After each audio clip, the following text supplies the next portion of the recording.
नमस्कार. तर आज आपण पाहणार आहोत अतिशय साध्या सोप्या पद्धतीने चटकदार अशी भेंडी फ्राय. चला तर मग रेसिपीला सुरुवात करूया. त्यासाठी व्हिडिओ स्किप न करता शेवटपर्यंत नक्की पहा. तर भेंडी फ्राय बनवण्यासाठी इथे मी 1/2 किलो भेंडी घेतलेली आहे. स्वच्छ धुवून त्याचे मधोमध अशा आपल्याला कट करायचे आहेत. तर अशा पद्धतीने पूर्ण भेंड्यांचे मी मधोमध कट करून घेतलेले आहेत. आता त्यानंतर आपल्याला त्यामध्ये भरण्यासाठी वाटण तयार करायचं आहे. ते इथे मिक्सरच्या भांड्यामध्ये अर्धी वाटी शेंगदाणे भाजून घेतलेले आहेत.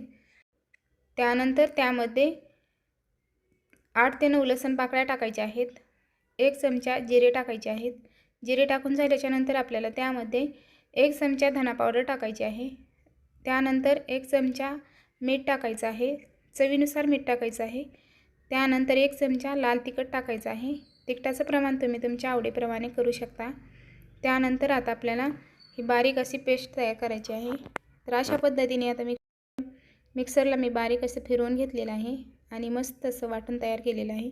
तर हे वाटण एका ताटामध्ये पूर्णपणे टाकून घ्यायचं आहे. त्यानंतर एकदम घट्ट असं मधोमध आपल्याला वांगं भरतात तशा पद्धतीची भेंडी पूर्णपणे फिट्ट अशी भरायची आहे. तर अशा पद्धतीने सर्व भेंड्या मी भरून घेतलेल्या आहेत. घेतलेल्या भेंड्या आता फ्राय करायच्या आहेत. तर गॅसवरती कढई ठेवलेली आहे. कढईमध्ये 1 पळी तेल टाकायचं आहे. तेल चांगलं गरम झाल्याच्या नंतर त्यामध्ये 1 चमचा जिरे टाकायचे आहेत. जिरे चांगले तडतडले की त्यामध्ये थोडंसं लसूण पेस्ट टाकायची आहे. लसूण पेस्ट खमंग असा परतून घ्यायचा आहे. खमंग अशी फोडणी तयार करायची आहे. खमंग फोडणी तयार करून घेतली की त्यामध्ये भरून घेतलेल्या पूर्णपणे भेंड्या टाकायच्या आहेत.